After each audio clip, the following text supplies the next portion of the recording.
Assalamualaikum warahmatullahi wabarakatuh. Baiklah, kami dari kelompok 3 akan mempresentasikan hasil diskusi kami, yaitu tentang taksonomi tumbuhan tinggi. Sebelumnya kami akan memperkenalkan anggota kelompok kami. Yang pertama sekali yaitu saya Dinda Sri Rahayu Kurti dengan nomor INPM 19010064 sebagai moderator. Yang kedua yaitu Amna Fadila. Yang ketiga yaitu Mutia. Baiklah, langsung saja pada penyampaian materi pertama, saya persilahkan. Perkenalkan, nama saya Dinda Sri Rahayu Kurti akan membacakan materi pertama, yaitu klasifikasi tumbuhan berbiji menurut ahli taksonomi.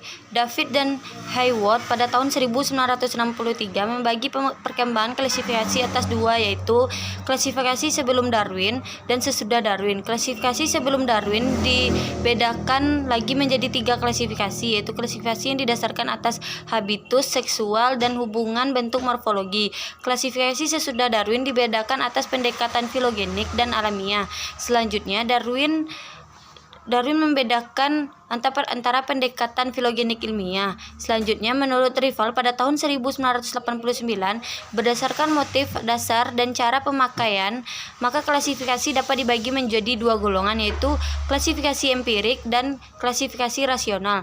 Klasifikasi empirik adalah klasifikasi yang tidak didasarkan pada sifat yang dimiliki oleh tumbuh-tumbuhan yang diklasifikasikan. Contohnya adalah klasifikasi berdasarkan abjad. Klasifikasi rasional adalah klasifikasi yang betul-betul mempunyai hubungan langsung dengan tumbuh-tumbuhan dengan menggunakan sifat-sifat yang dimiliki tumbuhan itu sebagai dasarnya. Klasifikasi inilah yang digunakan secara ilmiah.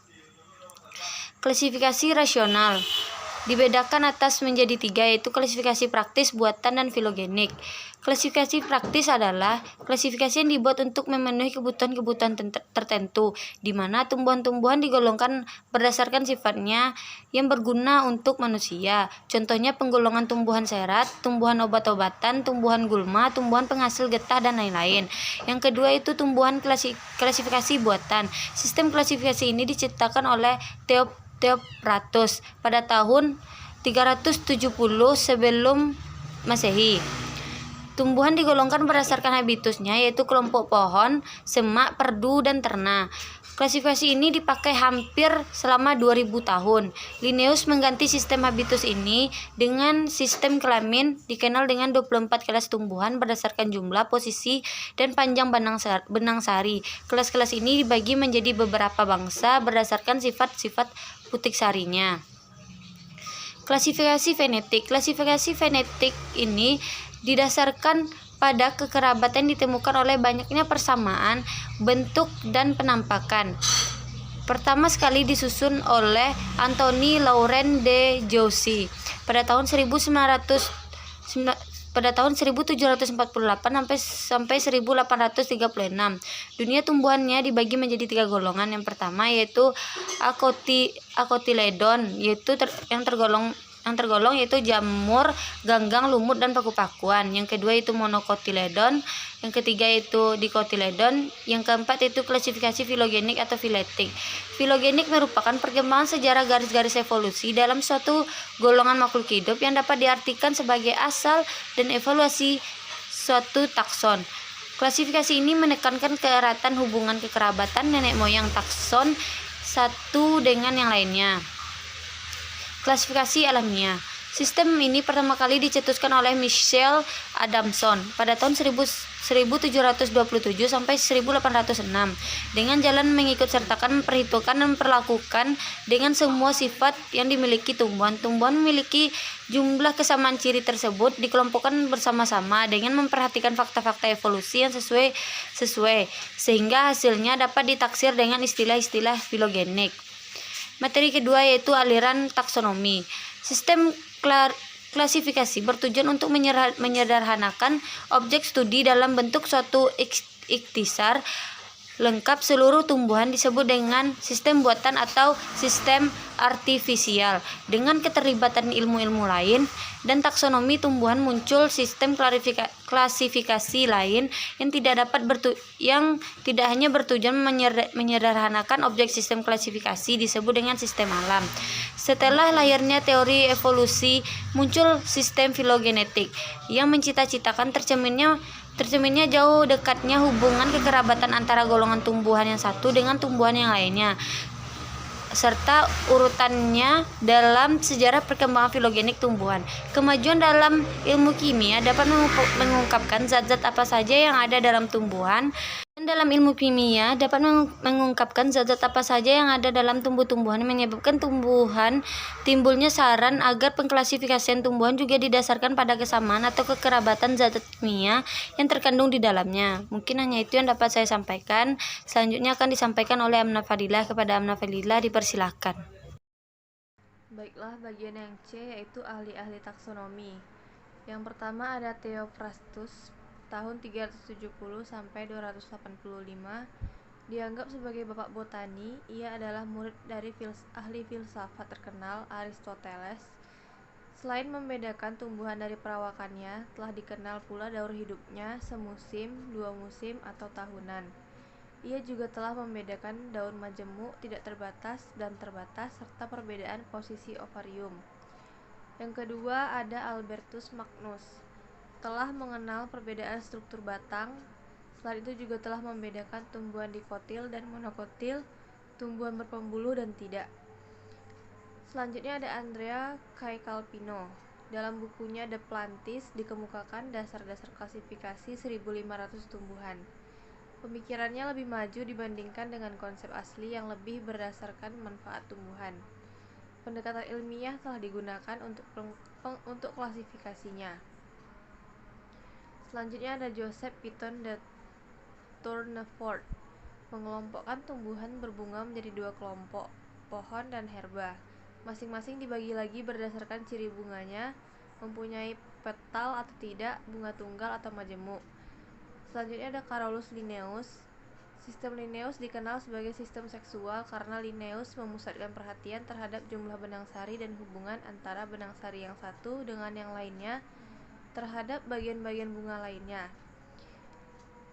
Yang terakhir ada Anthony Laurent de Jussieu, mengusulkan sistem klasifikasi baru untuk menyempurnakan sistem yang dibuat pamannya. De Jussieu membuat suatu bentuk kekerabatan pada suku Ranunculaceae. Ini merupakan suatu awal era sistem alam. Selanjutnya yaitu klasifikasi divisio Spermatophyta. Spermatophyta terbagi menjadi 2 kelompok besar, yaitu Gymnospermae dan Angiospermae. Yang pertama Gymnospermae atau tumbuhan berbiji terbuka. Berasal dari bahasa Yunani gymnos yang artinya telanjang atau terbuka, dan juga spermae artinya biji. Disebut biji terbuka karena bakal biji terbuka dan tidak terlindungi oleh daun-daun buah. Gymnospermae memiliki ciri-ciri sebagai berikut. Yang pertama, umumnya sebagai pohon besar dengan bakal biji yang tidak dilindungi oleh daun buah. Yang kedua, tidak mempunyai bunga sesungguhnya. Yang ketiga, pada bagian batangnya tidak terdapat kambium sehingga dapat membesar. Yang keempat, umumnya mempunyai akar tunggal serta memiliki berkas pengangkut floem dan juga xilem. Yang terakhir, bentuk daun berupa jarum atau sisik seperti pada pohon pinus dan cemara. Ada juga berdaun lebar seperti pada daun melinjo. Yang kedua ada Angiospermae atau tumbuhan berbiji tertutup. Berasal dari bahasa Yunani angios yang artinya tertutup serta spermae yang berarti biji. Jadi Angiospermae merupakan tumbuhan yang menghasilkan biji tertutup.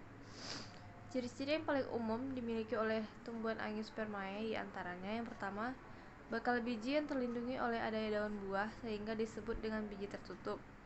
Yang kedua, tumbuhan Angiospermae ini umumnya berupa pohon besar, tumbuhan rambat ataupun panjat, perdu, serta tumbuhan tidak berkayu. Yang ketiga, daunnya relatif lebih besar serta pipih dengan bentuk yang beraneka ragam. Yang keempat, mempunyai sistem perakaran serabut dan tunggang. Yang terakhir, mempunyai batang lunak dan keras berkayu. Baiklah, sekian penjelasan dari saya. Selanjutnya akan dijelaskan oleh Mutia. Pada Mutia dipersilahkan. Selanjutnya yaitu ciri-ciri dan klasifikasi subdivisio Gymnospermae pada klasis Cicadinae, Gingoginae, Coniferae, dan Cnetinae. Yang pertama, Cicadinae. Ciri-ciri kelas Cicadinae ini adalah sebagai berikut. Yang pertama, habitus atau perawakan menyerupai pohon palem berkayu, batangnya tidak atau sedikit bercabang, korteksnya tebal, mengalami penebalan sekunder karena beberapa kambium berbentuk lingkaran. Yang kedua, daun majemuk, menyirip, tersusun dalam roset batang dan menggulung sewaktu masih muda. Tajuk pohon berbentuk kipas, bakal biji mempunyai piala. Yang kedua yaitu kelas Cnetinae. Ciri-ciri Cnetinae adalah batang berkayu, bunga berkelamin tunggal, dan pembuahan terjadi melalui pembentukan bulu serbuk sari. Kelas ini terdiri atas 3 ordo, yaitu Ordo Epidaurales, Ordo Netales, dan Ordo Welwitsales. Yang ketiga, kelas Gingonae sudah ada pada zaman Mesozoikum dan Tersier. Ciri-ciri kelas Gingonae yaitu yang pertama, habitusnya berupa pohon-pohonan yang mempunyai tunas panjang dan pendek. Yang kedua, daun-daun bertangkai panjang berbentuk pasak atau kipas dengan tulang yang bercabang-cabang menggarpu. Tumbuhannya berumah 2, sporofit, terdapat pada tunas pendek dalam ketiak daun-daun peralihan atau ketiak daun biasa. Strobilus jantan terpisah-pisah dalam ketiak. Selanjutnya itu Coniferae.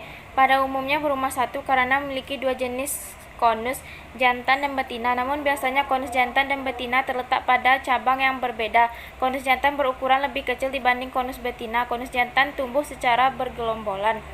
Ciri-ciri Coniferae.